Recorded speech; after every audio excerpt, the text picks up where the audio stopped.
Welcome back, everybody. Today we're going to be looking at how to process a slab and eventually use that slab into a piece of furniture. So today I'm going to be starting the process to build a new desk and credenza for my workstation at home. So I'm going to use this 12-foot long hickory slab as the basis for that credenza and desk. I'm going to have two 6-foot tabletops essentially. So what we're going to do first is we're going to cut this into two 6-foot lengths, and then we'll bring you in, show you the end grain, and show you the cup that's developed in the slab and what I'm going to do to mitigate that. So first we're going to go ahead and split the slab into two pieces, lengthwise.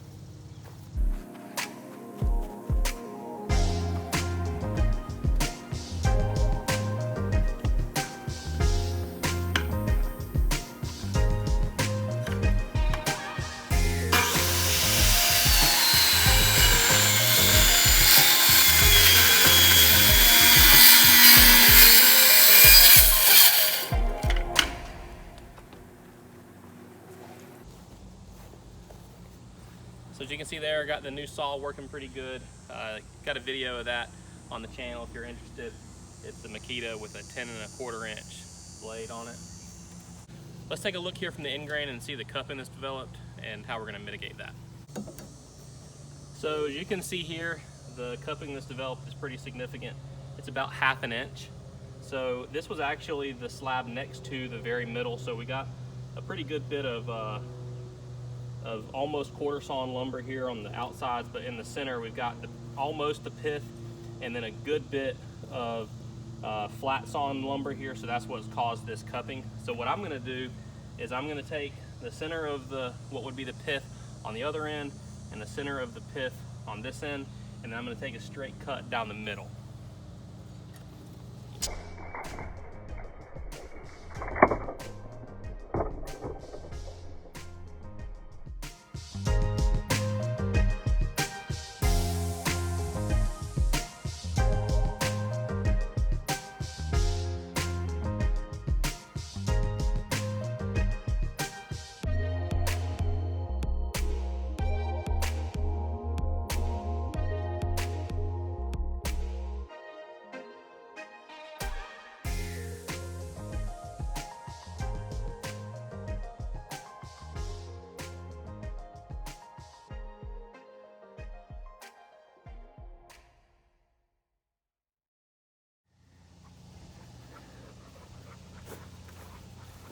So by ripping them down the middle, what that's allowed us to do is to save a lot of the thickness of the overall slab, and it's also going to allow me to run this straight through my planer.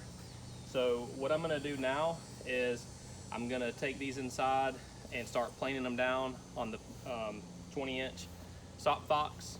I'm also going to go ahead and take one live edge off of each slab, the one and the other.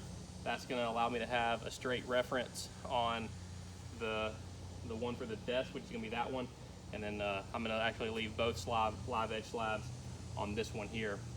So should be next video of planing these down and thicknessing them to the correct thickness.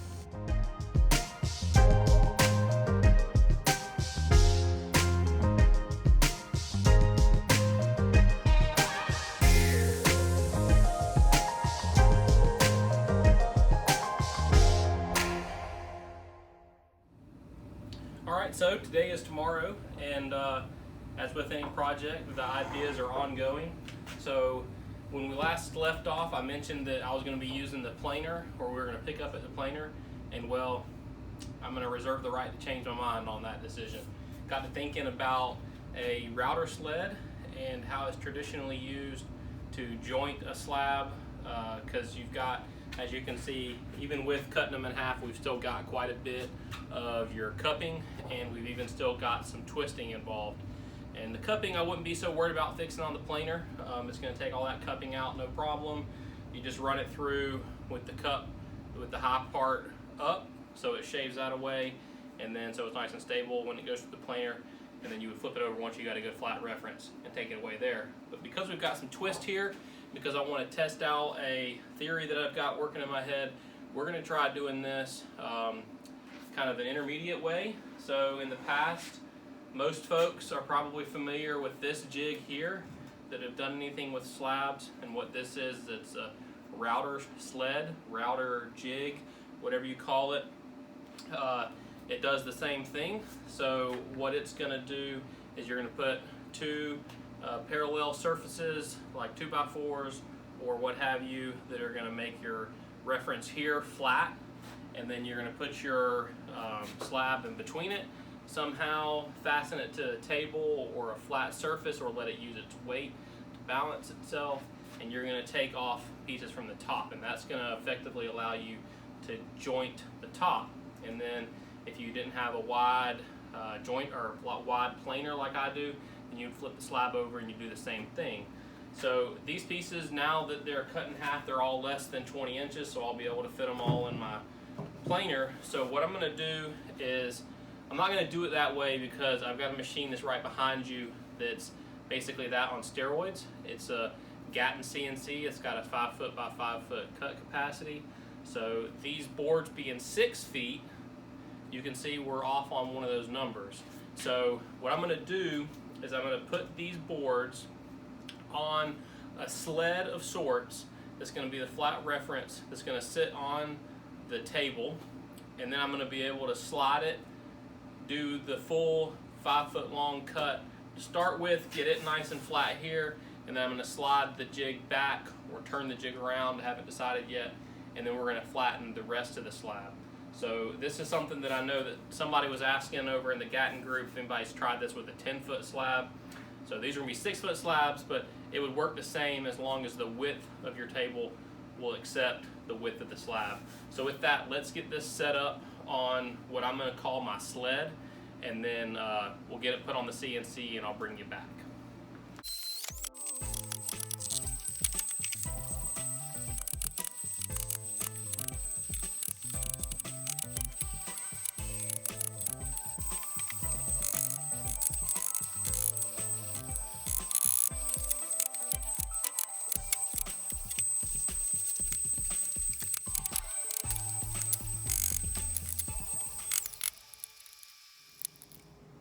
So if this was a video that circled around how to V-carve function, I would go, do a screen share, do a much better quality video for this part. But for this purposes of this video, we're not really going to get too deep into the file, other than I measured off the first 50 inches of the slab, took the widest point, and set up a square and got it rastering at 90 degrees. So it's making the runs up and down the slab.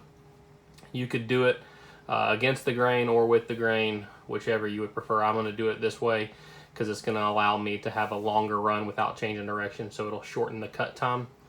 The next thing that you'll be interested in is I'm doing a 0.04 depth of cut. That's inches. And then let's look at my end mill settings. It's a pass depth of 1/8 of an inch. The step over is 36%. My feed rate is 130 inches per minute, and the plunge rate is 95 inches per minute. So the thing that I've discovered with this and hickory, which is very hard, is that my step over rate has to be quite low. I just increased it from 30 to 36%. We're going to go back down to 32%. So that is going to help keep a non-wavy cut.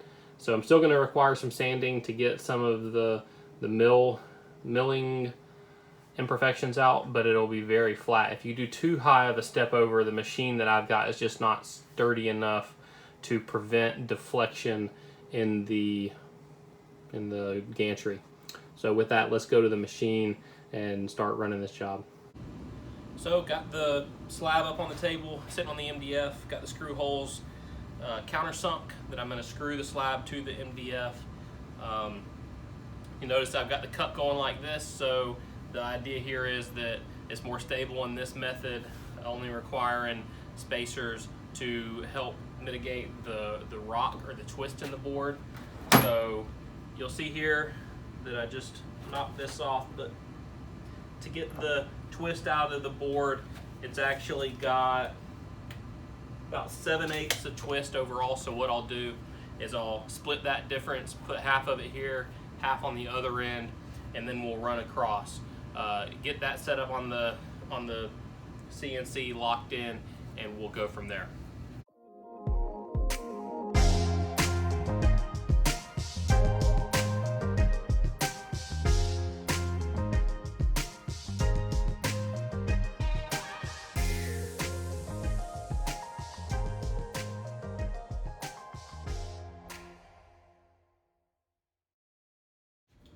All right, so I hope this is coming together for everybody. I found my high point, which is about right here, or about right here. And now what I'm gonna do is I'm gonna run the job. If there was a more significant hump, I would probably manually take down some, but the hump actually runs the entire length. So, and then it tapers off over on this side of the slab. So what I'm gonna do is I'm gonna go ahead and manually run the job on that we designed, and when it gets over to this side of the slab, I'll just cancel it, move it down another couple of millimeters, and have it run again. So with that, I've got the 0 point set up. Let's run this job and see what happens.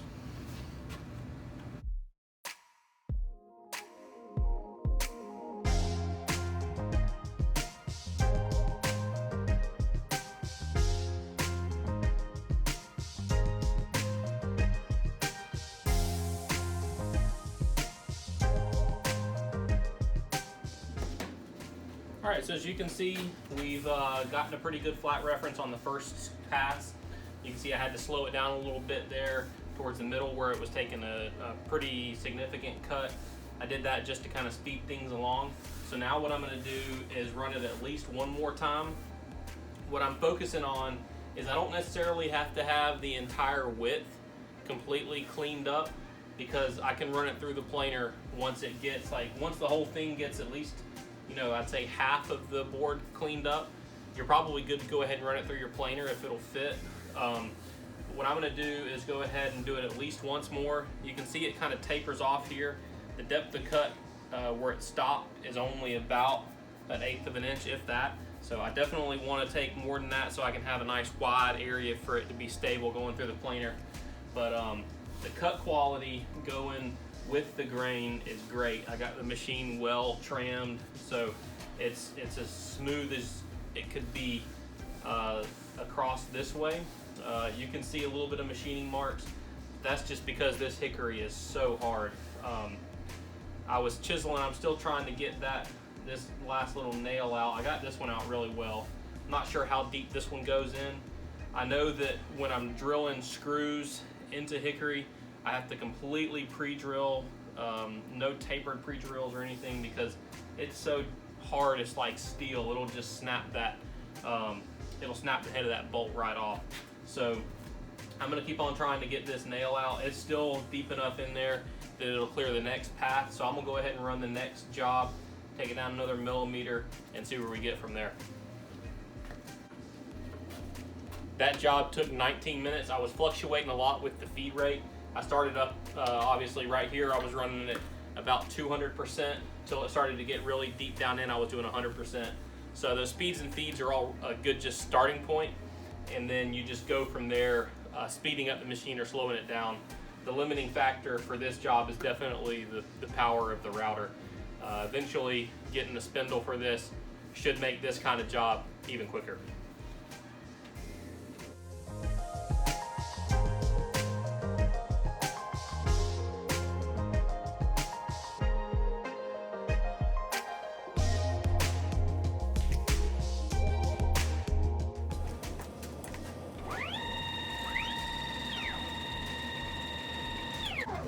So you can see we're getting pretty close here. That pass took 14 minutes, so we shaved off a good bit of time by running it at 200%, but the cut quality definitely suffered. I'm gonna go ahead and do one more pass, which is gonna be about 1.5 millimeters. I think that's gonna get us to where we're gonna have enough meat here that's gonna be touched. If not, we can always come back and do run this job one more time, but to get another pass depth, I'm gonna have to get this nail a little bit shorter. So keep in mind, this is the underside of the slab, so all this chiseling that I'm doing is not gonna be seen. And just for all the diehards, this is a chisel that I dug out of a trash can, so hitting metal with it is really no big deal. I know that that upsets a lot of people. So we're gonna try and get this nailed the rest of the way out.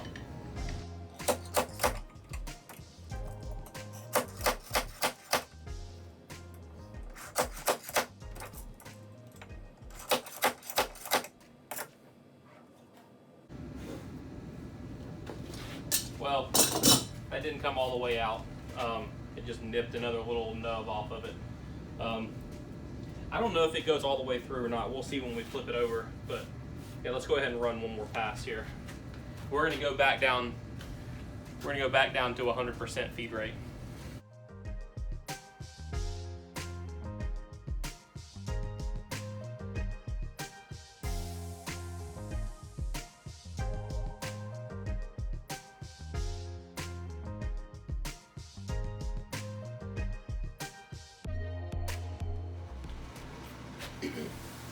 So now what we're going to do is we're going to keep the same 0 point that it is now.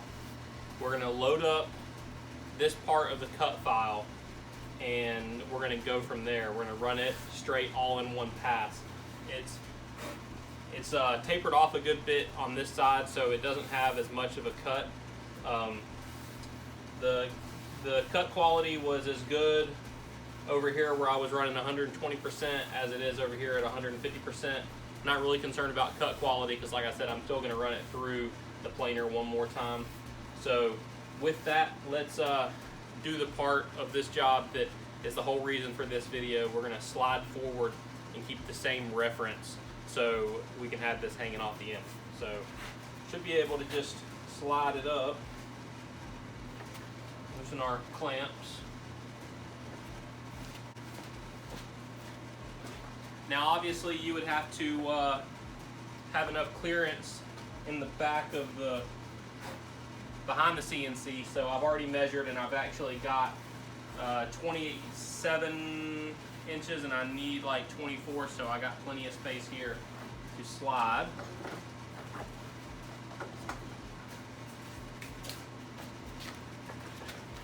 Theoretically at least.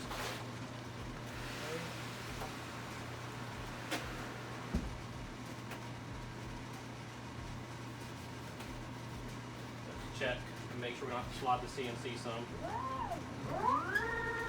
Make sure it doesn't hit our zeros. Yeah, well, so the deal here is I am planning on cutting the ends off so they'll be even, a nice straight cut, a nice even cut. So I've somehow underestimated the length. I needed just a little bit, the depth on the other side of the CNC, so it's going to stop cutting about right here, which is fine. I'll go ahead and lop that off. Length is all relative for this job, so we'll go ahead and load up the other file, get it clamped down, and we'll make a run at the next one.